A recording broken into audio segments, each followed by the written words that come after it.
एक दिन का पुण्य। किसी आश्रम में एक साधु रहता था। काफी सालों से वह उसी आश्रम में रहता था। अब वह काफी वृद्ध हो चला था और मृत्यु को वह निकट महसूस कर रहा था, लेकिन संतुष्ट था कि 30 साल से उसने प्रभु का सिमरन किया है। उसके खाते में ढेर सारा पुण्य जमा है, इसीलिए उसे मोक्ष मिलना तो तय ही है। एक दिन उसके ख्याल में एक स्त्री आई। स्त्री ने साधु से कहा, अपने एक दिन के पुण्य मुझे दे दो और मेरे एक दिन के पाप तुम वरण कर लो, मतलब कि तुम ले लो। इतना कहकर स्त्री लुप्त हो गई। साधु बहुत बेचैन हुआ कि इतने बरस तो स्त्री ख्याल में ना आई। अब जब अंत नजदीक है तो स्त्री ख्यालों में आने लगी। फिर इसके ख्याल झटक दिए और प्रभु सुमिरन में बैठ गया। स्त्री फिर से ख्याल में आती। फिर से उसने कहा कि एक दिन का पुण्य मुझे दे दो और मेरा एक दिन का पाप तुम वरण कर लो। इस बार साधु ने स्त्री को पहचानने की कोशिश की, लेकिन स्त्री का चेहरा बहुत धुंधला था।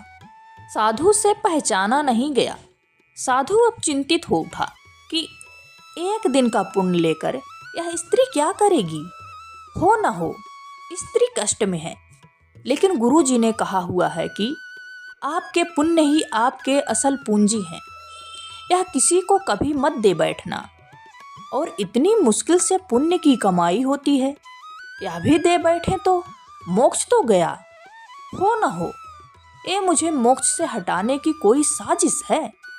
साधु ने अपने गुरु के आगे अपनी चिंता जाहिर की। गुरु ने साधु को डांटा, मेरी शिक्षा का कोई असर नहीं तुम पर। पुण्य किसी को भी नहीं देते, यही आपकी असली कमाई है। साधु ने गुरुजी को सत्य वचन कहा और फिर से प्रभु सुमिरन में बैठ गया। स्त्री फिर ख्याल में आ गई। बोली, तुम्हारा गुरु अपूर्ण है, इसे ज्ञान ही नहीं है। तुम तो आसक्ति छीनने का दम भरते हो। बीबी बच्चे दीन दुनिया छोड़कर तुम इस अभिमान में हो कि तुमने आसक्ति छोड़ दी है। तुमने और तुम्हारे गुरु ने तो आसक्ति को और जोर से पकड़ लिया है। किसी जरूरतमंद की मदद तक का चरित्र नहीं रखा। साधु बहुत परेशान हो गया। वह फिर से गुरु के पास गया, स्त्री की बात बताई। गुरु ने फिर साधु को डांटा। गुरु पर संदेह करवाकर वह तुम्हें पाप में ढकेल रही है। जरूर कोई बुरी आत्मा तुम्हारे पीछे पड़ गई है। साधु अब कहाँ जाए। वह वापस लौट आया और फिर से प्रभु सुमिरन में बैठ गया। स्त्री फिर ख्याल में आई। उसने फिर कहा, इतने साल तक अध्यात्म में रहकर तुम गुलाम भी बन गए हो। गुरु से आगे जाते इतने साल के अध्ययन में तुम्हारा स्वतंत्र मन तक नहीं बन पाया। गुरु के सीमित ज्ञान में ही उलझ कर रह गए। मैं अब फिर कह रही हूँ, मुझे एक दिन का पुण्य दे दो और मेरा एक दिन का पाप वरण कर लो। मुझे किसी को मोक्ष दिलवाना है। साधु को अपनी अल्पज्ञता पर बहुत ग्लानि हुई। संत मत कहता है कि पुण्य किसी को मत दो, और धर्म कहता है जरूरतमंद की मदद करो। यहाँ तो फंस गया। गुरु भी राह नहीं दे रहा कोई, लेकिन स्त्री मोक्ष किसको दिलवाना चाहती है। साधु को एक युक्ति सूझी, जब कोई राह ना दिखे तो प्रभु से तार जोड़ो, प्रभु से राह जानो, प्रभु से ही पूछ लो कि उसकी रजा क्या है। उसने प्रभु से उपाय पूछा। आकाशवाणी हुई। आकाशवाणी ने पूछा, पहले तो तुम ही बताओ कि तुम कौन से पुण्य पर इतरा रहे हो। साधु बोला, मैंने 30 साल प्रभु सुमिरन किया है। 30 साल में भिक्षा पर रहा हूँ, कुछ संचय नहीं किया। त्याग को ही जीवन माना है। पत्नी बच्चे तक सब त्याग दिया। वाणी ने कहा, तुमने 30 बरस कोई उपयोगी काम नहीं किया, कोई रचनात्मक काम नहीं किया। दूसरों का कमाया और बनाया हुआ खाया। राम राम, ओम नमः शिवाय, जय माता की जपने से पुण्य कैसे इकट्ठा होते हैं मुझे तो नहीं पता। तुम डॉलर डॉलर रुपया जपते रहो तो क्या तुम्हारा बैंक खाता भर जाएगा? तुम्हारे खाते में शून्य पूर्ण है। साधु बहुत हैरान हुआ, बहुत सदमे में आ गया, लेकिन हिम्मत करके उसने प्रभु से पूछा, फिर वह स्त्री पुण्य क्यों मांग रही है? प्रभु ने कहा, क्या तुम जानते हो वह स्त्री कौन है? साधु ने कहा, नहीं जानता, लेकिन जानना चाहता हूँ। प्रभु ने कहा, वह तुम्हारी धर्म पत्नी है, तुम जिसे पाप का संसार कह छोड़ आए थे। कुछ पता है वह क्या करती है? साधु की आंखें फटने लगीं। उसने कहा, नहीं प्रभु, इसके बारे में मैं कुछ नहीं जानता। प्रभु ने कहा, तो तुम सुनो। अब तुम घर से चुपचाप निकल आए थे, तब वह कई दिन तुम्हारे इंतजार में रोई थी। फिर एक दिन संचय खत्म हो गया और बच्चों की भूख ने उसे तुम्हारे गम छोड़ने के लिए विवश कर दिया। आंसू पोंछ दिए और नौकरी के लिए जगह जगह घूमती भटकती रही। वह इतनी पढ़ी लिखी नहीं थी, तुम बहुत बीच राह में छोड़ गए थे।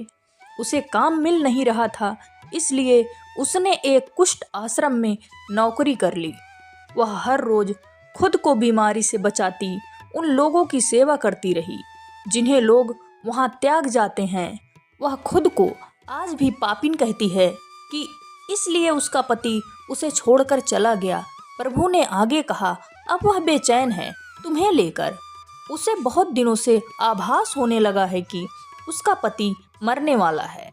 वह यही चाहती है कि उसके पति को मोक्ष मिले, जिसके लिए वह घर से भाग गया है। उसके बारंबार प्रभु को अर्जी लगाई है कि प्रभु, मुझ पापिन की जिंदगी काम आ जाए तो ले लो, उसे मोक्ष जरूर देना। मैंने उसे कहा कि अपना एक दिन उसे दे दो। कहती है, मेरे खाते में पुण्य कहाँ? होते तो मैं एक पल ना लगाती, सारे पुण्य उसे दे देती। वह सुमिरन नहीं करती, वह भी समझती है कि सुमिरन से पुण्य मिलते हैं।